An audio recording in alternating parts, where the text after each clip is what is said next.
Bonjour à tous et à tous. Effectivement, comme Frédéric Valtou l'a annoncé, on va partager ce matin en exclusivité en fait les résultats du second baromètre des enjeux RH qui s'affiche derrière nous. C'est un second baromètre qu'on avait proposé l'an dernier à la fédération. Il nous semblait important de prendre le pouls des acteurs RH de la fonction publique hospitalière et de voir un peu ce qui les mobilisait. Alors on va retrouver bien entendu beaucoup de sujets évoqués à la fois par Jean-Marie Barbeau et puis Frédéric Valtou, et notamment ceux de la qualité de vie au travail, ceux de l'attractivité et ceux de l'impact des GHT. Le baromètre de cette année a été réalisé donc auprès de l'ensemble des adhérents de la FHF. On a 315 répondants avec un taux de participation qui est meilleur que l'an dernier. On a à peu près 25% de plus de répondants au sein des CH et des CHU, ce qui veut dire qu'on couvre la quasi-totalité des CH et la quasi-totalité des CHU et 25% des CH, ce qui nous donne des résultats tout à fait fiables et puis ce qui montre aussi votre engagement dans ce dispositif qui permet finalement de recueillir un peu votre perception en acteur éclairé en fait des changements et des transformations au sein de l'hôpital public. Donc merci à vous déjà pour cette participation. Statistiquement, il y a à peu près un quart d'entre vous qui ont participé au baromètre et je vous incite à continuer dans cette voie qui nous donne des indicateurs qui sont tout à fait pertinents. Sur ces indicateurs, il y en a un qui n'a pas beaucoup bougé par rapport à l'an dernier.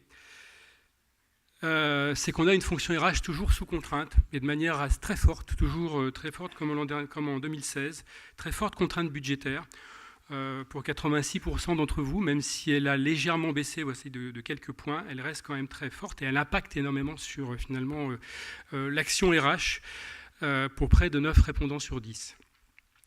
On voit quand même des enjeux nouveaux émettre par rapport à l'an dernier, notamment celui des risques de la perte de compétences et donc de l'attractivité et de la fidélisation des personnels qui montent de 13 points. Préoccupation importante, notamment pour le personnel médical. Et puis également une petite montée du risque juridique.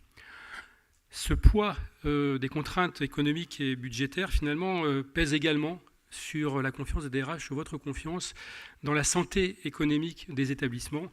On sait qu'on a un retour à l'équilibre en cours, mais finalement la confiance dans ce retour à l'équilibre et cette santé économique est plutôt en baisse par rapport à l'an dernier. On est à 40% et en baisse de 9 points par rapport à l'an dernier.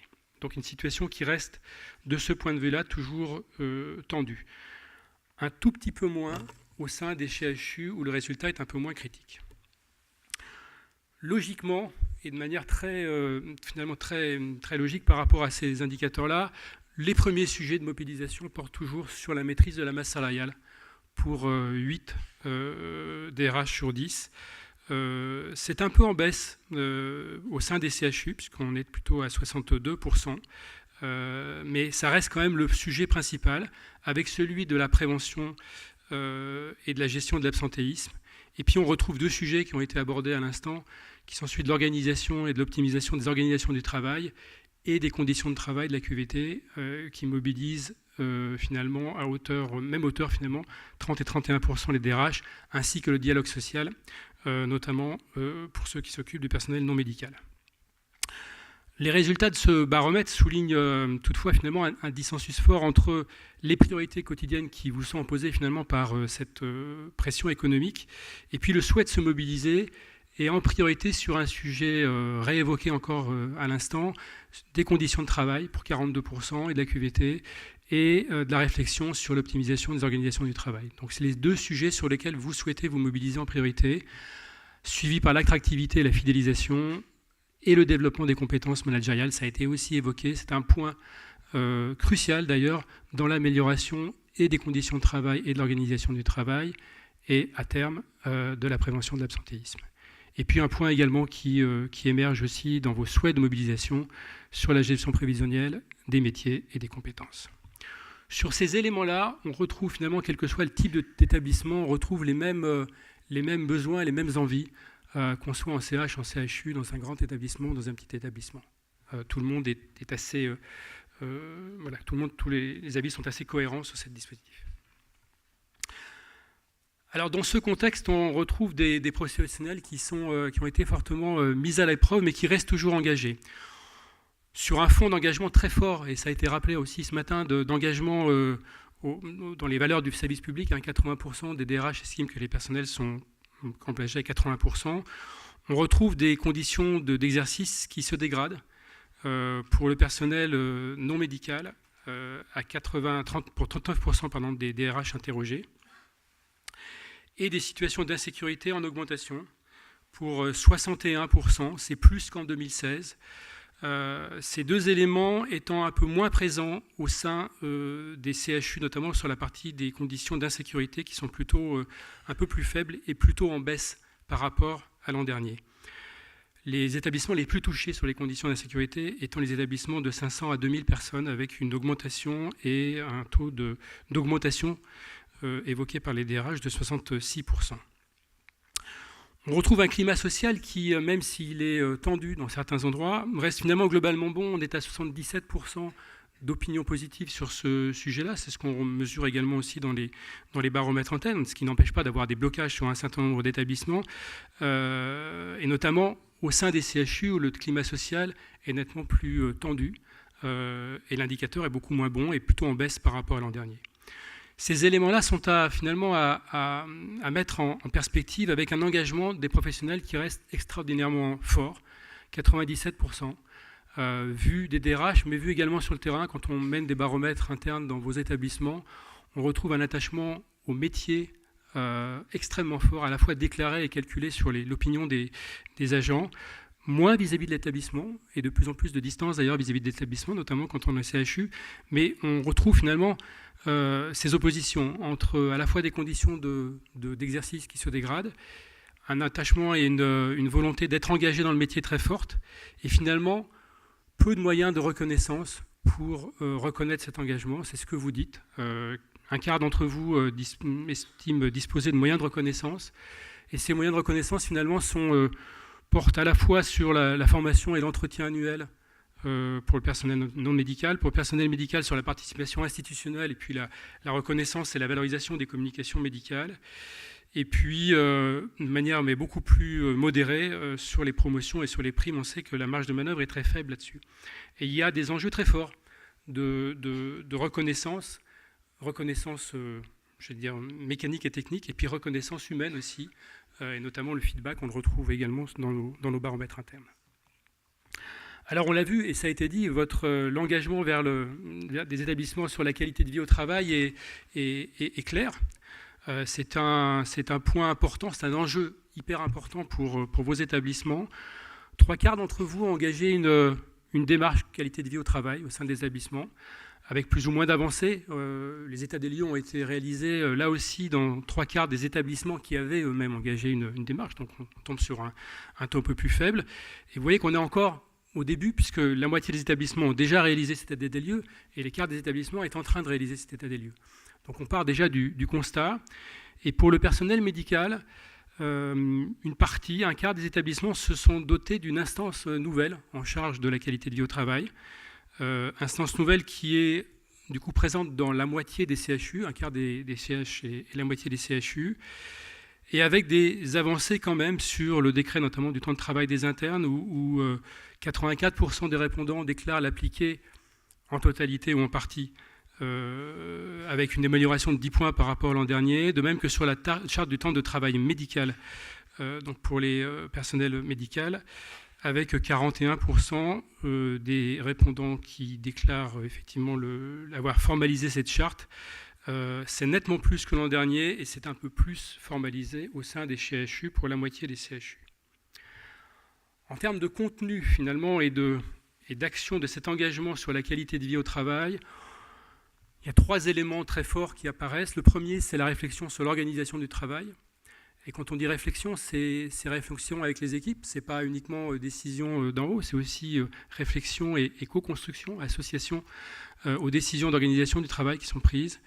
L'amélioration des pratiques managériales, un point qui a été plus particulièrement travaillé au sein des CHU. On monte à 82% de réponses sur ce point-là. Pratiques managériales, soutien au management et au management médical également. Et puis des mesures destinées à réduire les irritants liés aux conditions matérielles de travail. On le retrouve aussi dans nos baromètres internes.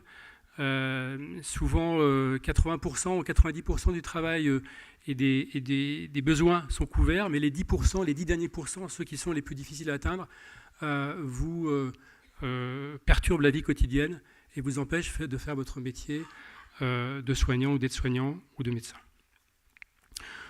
On voit que finalement, on est encore un peu au milieu du gué parce que les constats d'amélioration sont assez peu nombreux, 15%, et la moitié des répondants estiment que finalement, il est encore un peu trop tôt pour se prononcer. Derrière ces engagements et ces démarches, il y a beaucoup de choses qui portent sur la relation, sur l'humain, sur les mobilisations de comportements différents, notamment managériaux, sur de la co-construction, sur de l'adhésion. Et ça ne se fait pas du jour au lendemain, ça prend toujours un peu de temps. Donc la bonne nouvelle, c'est que le sujet est pris en compte et pris en compte par les directions des ressources humaines.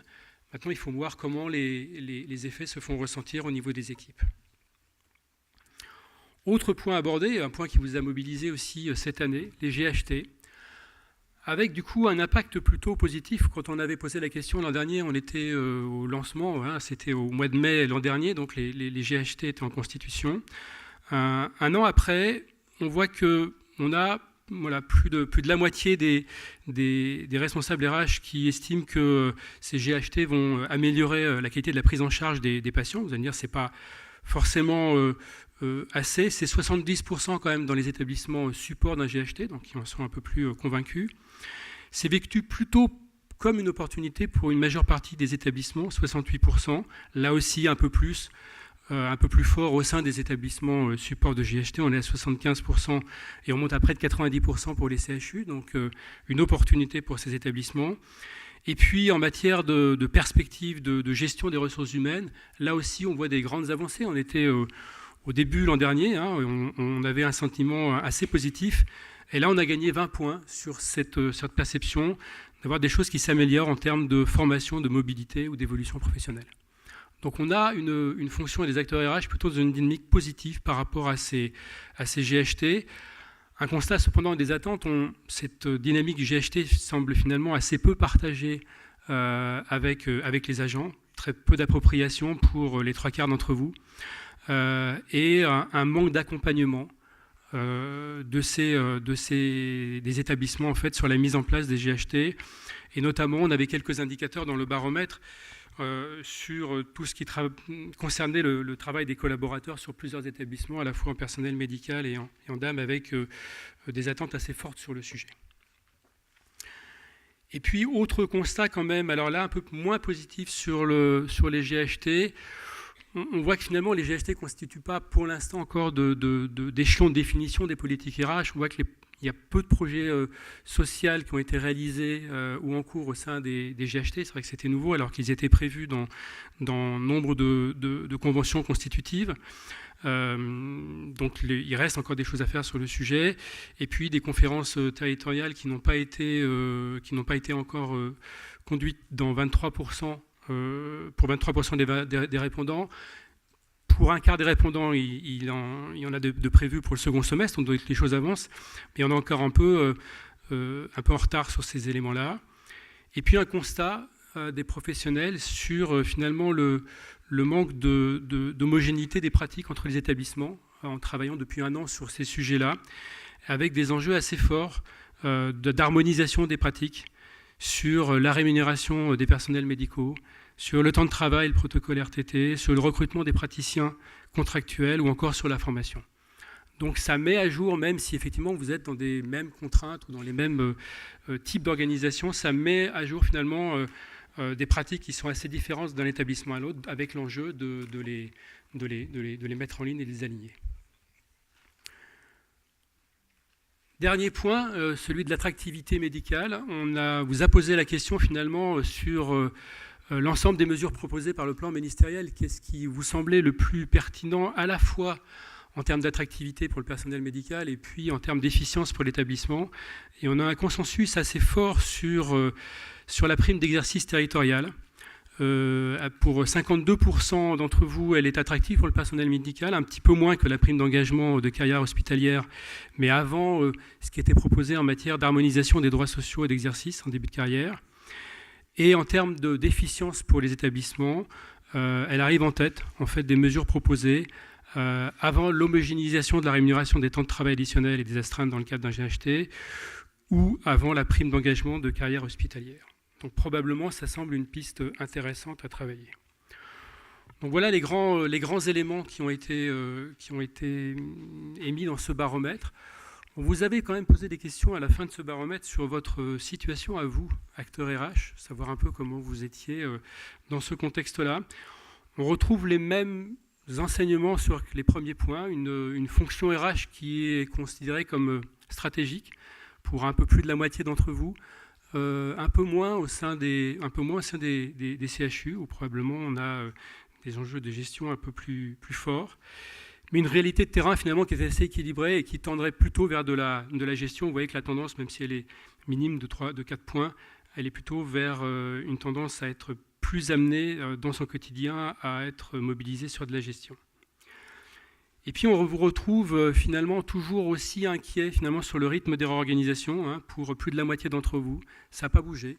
Le signal est toujours sur ce fond d'inquiétude. Vous avez énormément de sujets à travailler, à la fois en interne dans vos établissements et puis dans le cadre des GHT. Avec moi, j'y vois quand même un sentiment, un peu plus de confiance par rapport aux évolutions du secteur de la santé. Vous voyez que c'est faible, c'est que 7 points de plus que l'an dernier, sur un sentiment de confiance qui n'est pas partagé par tous, puisque c'est un tiers d'entre vous qui ait confiance dans l'évolution du secteur de la santé. Mais, et c'est un signal à vérifier pour les prochaines années, un début d'amélioration. C'est-à-dire que le début des mesures ou les débuts des actions menées sur les organisations vous semblent aller dans le bon sens, c'est vous qui nous le direz. Et puis finalement, tous ces chantiers vous envoient finalement beaucoup de travail. Vous êtes globalement assez confiant dans votre avenir professionnel au sein de votre établissement. Le métier de DRH et de DAM a de l'avenir pour 66% d'entre vous.